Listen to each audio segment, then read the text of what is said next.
Welcome to our YouTube channel Veer story. अगर आपको जल्दी से नेक्स्ट एपिसोड चाहिए तो वीडियो को अभी लाइक करो। 73 माय डियर फ्यूचर वाइफी। अब तक आर्या की बात सुनने के बाद विवान बगैर कुछ कहे उसके पास आने लगा। उसे भी अपनी गर्लफ्रेंड की स्किल्स पर पूरा भरोसा था। उसकी गर्लफ्रेंड तो रॉकवेव के एक्सपर्ट्स को भी चकमा दे चुकी थी, मगर ना जाने कैसे उस लेफ्टिनेंट कर्नल को उसकी मासूम गर्लफ्रेंड की सच्चाई पता चल गई। अब आगे विवान ने आर्या का सर सहलाते हुए कहा, फिक्र मत करो, मैंने सब कुछ सेटल कर लिया है। अब वो लोग तुम तक कभी नहीं पहुंच पाएंगे। तुम बस मेरी बात माना करो आर्या, और उन मामलों से दूर रहा करो जिनसे दूर रहने को मैं तुम्हें कहता है। विवान की बात सुनकर आर्या बगैर कुछ कहे उसके सीने से लग गई। वो अब भी हैरान परेशान थी। उसके लिए इस बात को एक्सपेक्ट कर पाना बेहद ही मुश्किल था। उसके जैसी जीनियस को कोई मात कैसे दे सकता था। विवान गहरी सांस लेकर आर्या के ठीक सामने बैठ गया। उसके चार्मिंग चेहरे पर अब कोई भी एक्सप्रेशंस नहीं थे। विवान ने गंभीर लहजे में कहा, आर्या, वो एक ट्रैप था जिसमें तुम बुरी तरीके से फंस गई। मेरे मना करने के बावजूद तुम इन मामलों में पड़ती हो, और अब देखो तुमने कितनी बड़ी मुसीबत खड़ी कर दी है। पहले वो लोग सिर्फ तुम्हारा नाम ही जानते थे, मगर अब उन लोगों के पास तुम्हारी असली पहचान है। बाकायदा तुम्हारी अनगिनत तस्वीरें हैं। मैंने फिलहाल भले ही चीजें सेटल कर ली है, मगर फ्यूचर में सब कुछ मेरे हिसाब से ही हो, ये जरूरी नहीं है। विवान की पूरी बात सुनकर आर्या ने उदासी में अपना सिर झुका लिया। वो किसी मासूम अपराधी की तरह दिख रही थी जिसने बहुत बड़ी गलती कर दी हो। विवान उसे हमेशा ऐसे मामलों से दूर रहने के लिए बोलता था जिसमें खतरा हो, मगर वो हमेशा छिप छिपा कर खतरा मोलती रहती थी, जो विवान को बिल्कुल पसंद नहीं था। आर्या ने धीमे स्वर में कहा, वो लोग बहुत गंदे हैं। उन लोगों ने मुझे चीट किया, धोखे से मुझे फंसाने की कोशिश की, मगर विवान, मैं सच कह रही हूँ, मैंने उस वायरस को तुरंत ही डीएक्टिवेट कर दिया था। मैं उस ट्रैप में नहीं फंसी थी। मैंने अपना आईपी एड्रेस भी मैनिपुलेट कर दिया था। उस वायरस के जरिए वो लोग मुझ तक नहीं पहुंच सकते हैं। जरूर उन लोगों को मेरे बारे में कहीं और से पता चला होगा। आर्या की बात सुनकर विवान ने कहा, आर्या, अब इससे कोई फर्क नहीं पड़ता है कि उन लोगों को तुम्हारे बारे में कैसे पता चला। मेन मुद्दा अब यह है कि तुम पर अब हर वक्त खतरा मंडराता रहेगा। तुम यहाँ सेफ नहीं हो। विवान की आखिरी बात सुनते ही आर्या की आंखें सिकुड़ गई और वो अपना सिर उठाकर विवान को संदिग्ध नजरों से घूरने लगी। ना जाने क्यों उसे अचानक बहुत बुरी फीलिंग आने लगी थी। विवान ने उसकी ब्लूइश ब्लैक आंखों में देखते हुए कहा, तुम आज यूएई जाओगी और वहीं रहोगी। तुम्हारी आगे की पढ़ाई भी वहीं से होगी। जब तक मैं रॉकवेव को पूरी तरह से खत्म ना कर दूं, तब तक तुम वापस इंडिया नहीं आओगी। यहाँ बहुत खतरा है। विवान की पूरी बात सुनने के बाद आर्या सन रह गई। उसके दिमाग में और कुछ नहीं, बस एक ही बात घूम रही थी, और वो बात थी विवान से दूर यूएई जाने की। आर्या ने तुरंत विवान से लिपटते हुए कहा, नहीं, मैं तुमसे दूर कहीं नहीं जाऊंगी। प्लीज मुझे नहीं जाना यूएई। तुम मुझे खुद से दूर नहीं कर सकते हो। अगर तुमने मुझे खुद से दूर करने की कोशिश की तो भी मैं नहीं जाऊंगी। जबरदस्ती यहाँ रहूंगी। विवान ने धीरे से आर्या को खुद से अलग करते हुए कहा, आर्या, जिद मत करो। मैं तुम्हें आराम से वहां भेजना चाहता हूँ। अगर तुमने ऐसे ही जिद किया तो मुझे दूसरे हथकंडे अपनाने होंगे जिन्हें तुम सह नहीं पाओगी। चलो अब जल्दी से रेडी हो जाओ, आधे घंटे में तुम्हें निकलना है। बार बार जाने की बात सुनकर आर्या को भी धीरे धीरे गुस्सा आने लगा था। वो कोई ऐसी लड़की नहीं थी जो किसी से मिन्नतें करे, मगर आज वो विवान से मिन्नतें कर रही थी। फिर भी विवान उसकी एक नहीं सुन रहा था। आर्या ने गुस्से में कहा, नहीं, मैंने कहा ना, मैं नहीं जाऊंगी। तो नहीं जाऊंगी। मैं तुम्हें छोड़कर कहीं नहीं जाऊंगी। अगर तुमने मेरे साथ जबरदस्ती किया तो मैं सुसाइड कर लूंगी। अपनी बात पूरी करते ही आर्या ने अचानक फ्रूट बास्केट में नाइफ उठाया और अपनी कलाई में रख लिया। विवान ने आर्या की यह हरकत देखी। उसकी आईब्राउज आपस में जुड़ चुकी थी, मगर उसके हैंडसम चेहरे में कोई खास बदलाव नहीं आया। विवान ने एक हाथ आगे बढ़ाकर कहा, लाओ, मैं मदद करता हूँ। तुम अकेले नहीं कर पाओगी। Suicide is not an easy task. Vivaan की बात सुनकर आर्या हक्की बक्की रह गई। उसके पास बोलने के लिए कोई शब्द नहीं बचे थे। आर्या ने खुनस में चाकू फर्श पर पटकते हुए कहा, तुम निर्दयी आदमी, तुम्हारे सीने में दिल नहीं क्या? तुम अपनी ही गर्लफ्रेंड को सुसाइड करने में मदद करने की बात कैसे कह सकते हो? मैं अब तुमसे शादी नहीं करूंगी। चले जाओ मेरे सामने से। मुझे तुमसे कोई बात नहीं करनी है। जवाब में विवान ने हल्का मुस्कुराते हुए उसके फॉरहेड पर किस किया और कहा, okay and happy birthday my dear future wifey. Vivaan की बात सुनते ही आर्या ने मुंह फेरते हुए कहा, मैं तुमसे शादी नहीं करूंगी। मुझे फ्यूचर वाइफी बुलाना बंद करो। मैं अब किसी कीमत में तुमसे शादी नहीं करूंगी। तुम नीच हो। विवान ने आर्या की इस बात पर कुछ नहीं कहा। वह आराम से क्लोजेट रूम में चेंज करने चला गया। आर्या अपना निचला होठ बाहर निकालकर बस उसकी जाती हुई पीठ को देखती रह गई। रॉकवेव पर साइबर अटैक करने के तुरंत बाद ही आर्या को उस वायरस के बारे में पता चल चुका था, जो चार्ली ने उसके लिए प्लांट किया था। हालांकि आर्या ने तुरंत ही उस वायरस को डीएक्टिवेट कर दिया और वहां से कई सारी इंफॉर्मेशंस भी चुरा ली थी। मगर आर्या ने ये नहीं सोचा था उसकी पहचान इस सब में बाहर आ जाएगी। Mumbai army base. Aditya barrack के अंदर मीटिंग रूम में हेड चेयर पर बैठा हुआ था। उसके हैंडसम चेहरे पर कोई हाव भाव नहीं थे। आदित्य के वो सारे सबऑर्डिनेट्स भी वहां मौजूद थे, जिन्हें कल रात आदित्य ने वर्तिका की एआई जनरेटेड तस्वीरें भेजी थी। आदित्य ने ठंडे स्वर में पूछा, कैप्टन सुनील, क्या टीम फ्लेक्स का कुछ पता चला? टीम फ्लेक्स आदित्य की प्राइवेट टीम थी, जिसे आदित्य ने अपने पर्सनल कामों के लिए खुद से ग्रूम किया था। अपने अंडर काम कर रहे गवर्नमेंट ऑफिशियल्स से आदित्य अपने पर्सनल काम नहीं करवाता था। सुनील ने हल्के चिंतित स्वर में बोला, नहीं लेफ्टिनेंट कर्नल, कल रात हम सब साथ में ही पूजा में आए थे, मगर टीम फ्लेक्स अचानक से कहीं गायब हो गई और उसी दौरान टीम हेड ने मुझे कॉल किया। शायद वो उस लड़की के बारे में कुछ बताना चाहता था, जिसकी तस्वीर कल रात आपने हमें भेजी थी, मगर उसकी बात पूरी होने से पहले ही कॉल डिस्कनेक्ट हो गया।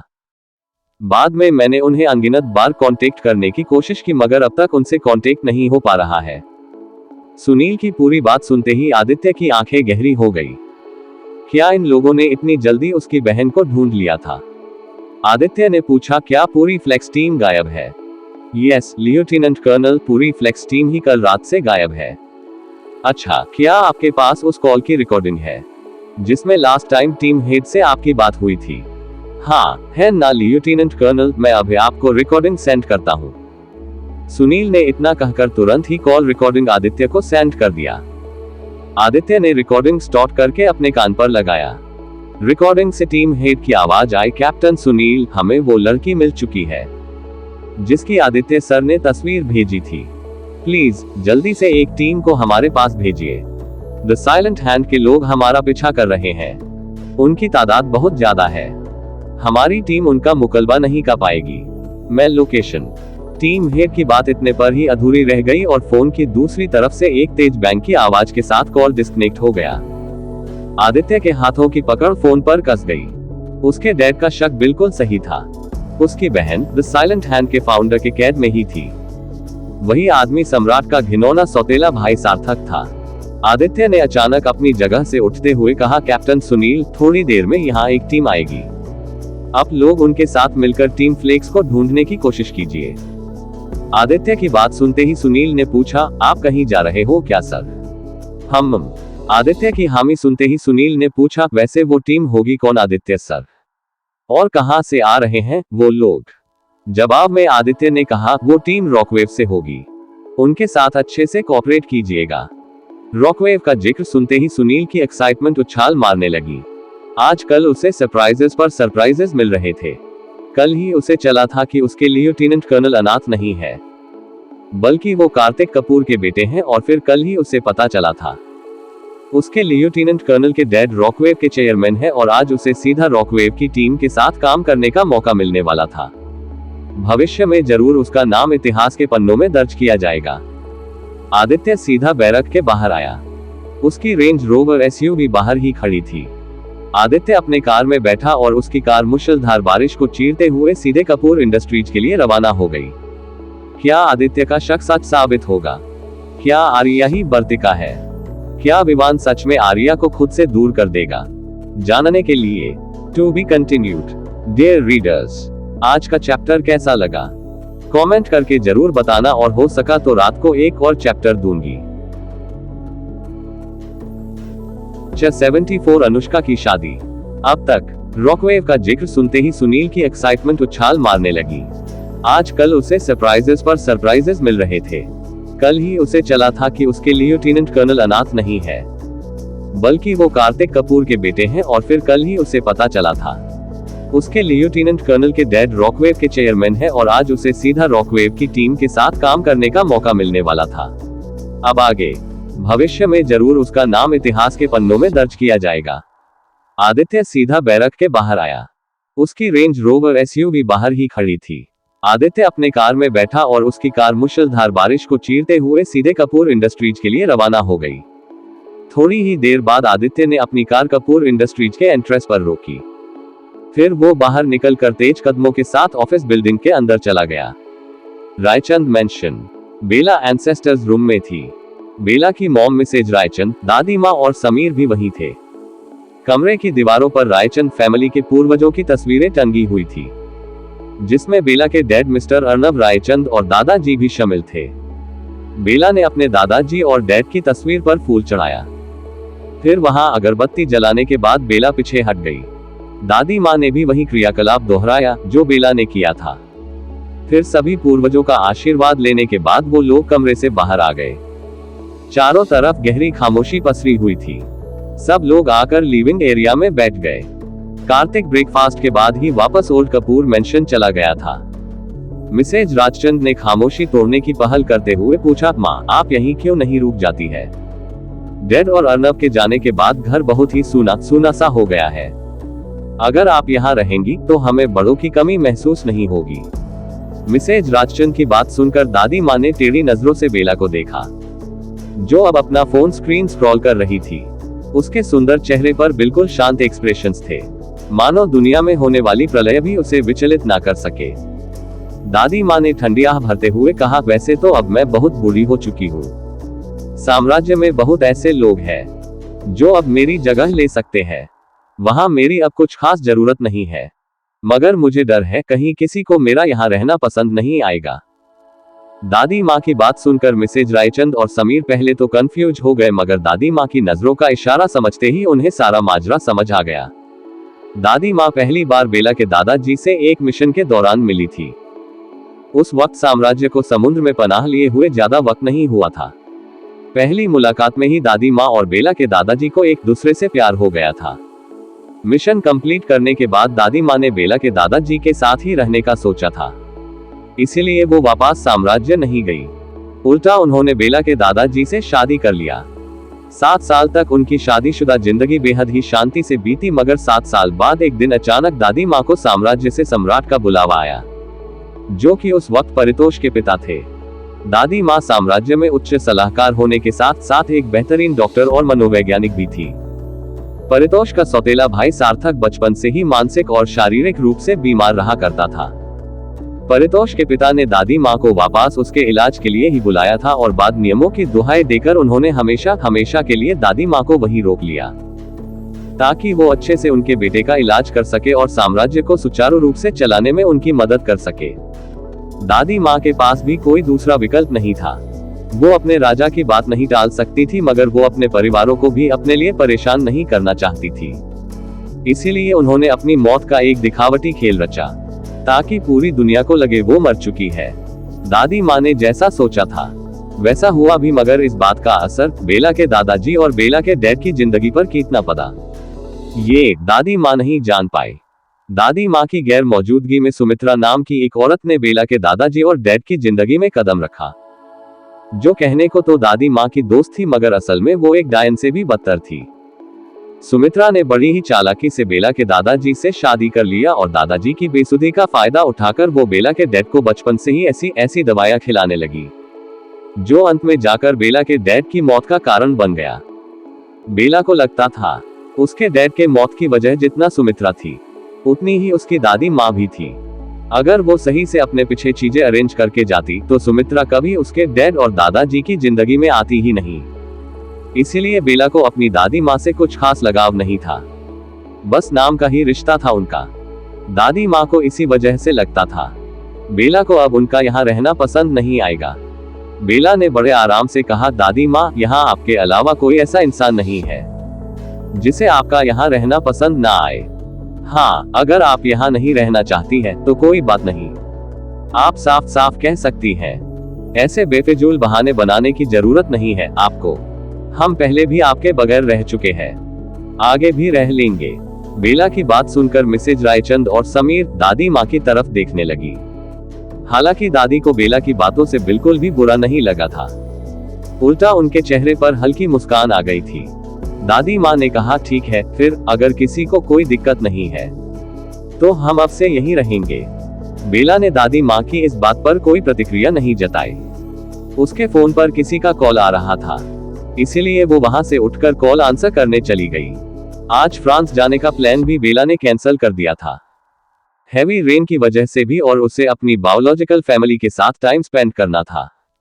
इसकी वजह से भी Singha mention. Anushka music room में बैठी पियानो बजा रही थी। वहां की हवा में पियानो की धुन ऐसे घुली हुई थी मानो साक्षात कोई देवी मंत्रमुग्ध कर देने वाली धुन बजा रही हो। अचानक अनुष्का को अपने सर पर किसी का गर्म हाथ महसूस हुआ, जिसकी वजह से कीबोर्ड पर चल रही उसकी सुंदर उंगलियों रुक गई। अनुष्का ने धीरे से कहा, डैड। अनुष्का की बात सुनते ही मिस्टर विनोद सिन्हा के चेहरे पर मुस्कान आ गई। अनुष्का का सर सहलाते हुए मिस्टर विनोद ने प्यार से कहा, लगता है मैंने अपनी प्रिंसेस को डिस्टर्ब कर दिया। नहीं डैड, ऐसी कोई बात नहीं है, वो तो मैं कंफ्यूज हो गई थी, इसीलिए रुक गई। आप बिजनेस ट्रिप से वापस कब आए? अब थोड़ी देर पहले ही आया हूँ। तुम्हारी मॉम ने बताया तुम यहाँ, तो तुम्हें देखना चला आया। वैसे मैंने तुम्हारे लिए एक बहुत शानदार गिफ्ट तैयार किया है। गिफ्ट का नाम सुनते ही अनुष्का का सुंदर चेहरा उस बच्चे की तरह खिल गया, जो सुबह से अपने डैड का काम से घर वापस आने का इंतजार कर रही हो और उसके डैड उसके लिए एक बजाय दो चॉकलेट लेकर घर आए। अनुष्का ने एक्साइटेड होकर पूछा, डैड क्या गिफ्ट लाओ हो आप मेरे लिए, प्लीज बताओ ना, मुझसे वेट नहीं हो रहा है, प्लीज जल्दी। अनुष्का की खुशी उसके चेहरे से झलक रही थी, वो अपने गिफ्ट के लिए बेहद ही डेस्परेट नजर आ रही थी। मिस्टर विनोद ने हंसते हुए कहा, अच्छा बाबा बता रहा हूँ, पहले थोड़ी शांत हो जाओ, तुम तो अब भी बच्चों के जैसे रिएक्ट करती हो, बिल्कुल नहीं बदली तुम। अपने डैड की बात सुनकर अनुष्का हल्का मुस्कुरा दी, एक्साइटमेंट अब भी उसके सुंदर चेहरे पर नजर आ रही थी। मिस्टर विनोद ने कहा, मैंने तुम्हारी शादी तय की है, परसों तुम्हारी एंगेजमेंट है और तुम्हारे 25th बर्थडे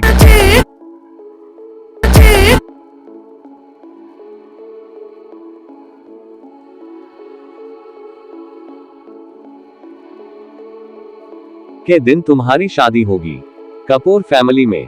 पहले शादी की बात सुनकर तो अनुष्का घबरा गई थी, मगर कपूर फैमिली शब्द सुनते ही वो मन ही मन खुश हो गई। हालांकि वो थोड़ी हैरान भी थी। रेयांश ने उसे 5 दिन का वक्त दिया था, फिर अचानक उसने उसके डैड से शादी की बात क्यों कर ली? क्या वो इतना ज्यादा डेस्परेट गया था? व्यारी मेंशन। आर्या अपने लैब में अनगिनत कंप्यूटर स्क्रीन के सामने बैठी हुई थी और उसका पूरा ध्यान कंप्यूटर स्क्रीन पर था। अचानक किसी ने लैब का दरवाजा खटखटाया, जिसने आर्या का ध्यान भंग कर दिया। आर्या ने गहरी लेकर चेयर से अपनी पीठ टिकाते हुए कहा, कम इन। परमिशन मिलते ही विवान का असिस्टेंट वैभव डॉक्यूमेंट का चट्टा लेकर लैब के अंदर आया। असिस्टेंट वैभव को देखते ही आर्या की सुंदर आंखें बोरियत से भर गई। असिस्टेंट वैभव ने डॉक्यूमेंट्स का चट्टा आर्या के वर्क डेस्क पर रखते हुए कहा, मैडम प्लीज इन डॉक्यूमेंट्स पर साइन कर दीजिए। हॉलोनेट सॉफ्टवेयर मार्केट में लॉन्च होने वाली है। फाइनल प्रोसीजर के लिए इन डॉक्यूमेंट्स पर आपके सिग्नेचर की जरूरत है। वैभव की बात सुनकर आर्या ने बगैर कुछ कहे पेन उठाया और फिर वो बगैर पढ़े उन सभी डॉक्यूमेंट्स पर साइन करने लगी। आर्या एपेक्स डायनामिक्स में टेक डिपार्टमेंट की हेड और सॉफ्टवेयर डेवलपर भी थी। हालांकि वो कभी काम करने ऑफिस नहीं जाती थी, वो अपना सारा काम घर से ही करती थी। सारी डॉक्यूमेंट्स साइन करने के बाद आर्या ने पूछा, मिस्टर वैभव आपके बॉस कहाँ है? बॉस बेसमेंट में है। बेसमेंट में? पर वो वहां क्यों गया है? कुछ हुआ है क्या? आर्या का सवाल सुनकर वैभव ने उसे थोड़ी अजीब नजरों से घूरते हुए कहा, मैडम आपकी याददाश्त इतनी कमजोर कैसे हो गई? कल रात जिन लोगों ने आपको किडनैप किया था वो सब बेसमेंट में है, इसीलिए बॉस उनसे मिलने के लिए वहां गए हैं। वैभव की बात सुनकर आर्या खुद से बड़बड़ाए, अच्छा ठीक है, फिर मुझे अब उसका वेट ही करना होगा। वैभव के जाने के बाद आर्या ने कुछ वक्त तक तो अपना काम किया, फिर वो उठकर विवान के बेडरूम में आ गई। उसे अब भी विवान को कन्विंस करना था ताकि वो उसे यूएई ना भेजे। वो तो अभी विवान बारिश की वजह से रुक गया था, वरना तो वो अब तक उसे वहां भेज चुकी होती। लंबे समय बाद भी जब विवान वापस नहीं आया तो आर्या हिम्मत करके बेडरूम से बाहर निकली और बेसमेंट की तरफ बढ़ गई, मगर बेसमेंट के बाहर आते ही आर्या के कदम ठिठक गए। कपूर इंडस्ट्रीज। आदित्य पिछले आधे घंटे से प्रेसिडेंट केबिन में बैठा रेयांश के वापस आने का इंतजार कर रहा था। रेयांश पिछले 3 घंटे से मीटिंग में ही बिजी था। पूरे 3.5 घंटे की मीटिंग के बाद रेयांश अपने टाई की नॉट ढीली करते हुए केबिन में आया। आदित्य को अपने केबिन में देख रेयांश को थोड़ी हैरानी हुई, मगर उसके भावहीन चेहरे में कोई बदलाव नहीं आया। रेयांश जाकर अपनी चेयर पर बैठा। तभी बैंक की तेज आवाज के साथ केबिन का दरवाजा खुला और आरव अंदर आया। रेयांश को देखते ही आरव ने कुटिल मुस्कान के साथ कहा, मेरे रोमियो तेरी जूलियट की शादी हो रही है। ओमकार कपूर से। आरव की बात सुनकर जहां रेयांश का ऑरा भयानक हो गया, वहीं आदित्य कंफ्यूज हो गया। क्यों अचानक रुक गई आर्या? कौन है ओमकार कपूर? जानने के लिए टू बी कंटिन्यूड।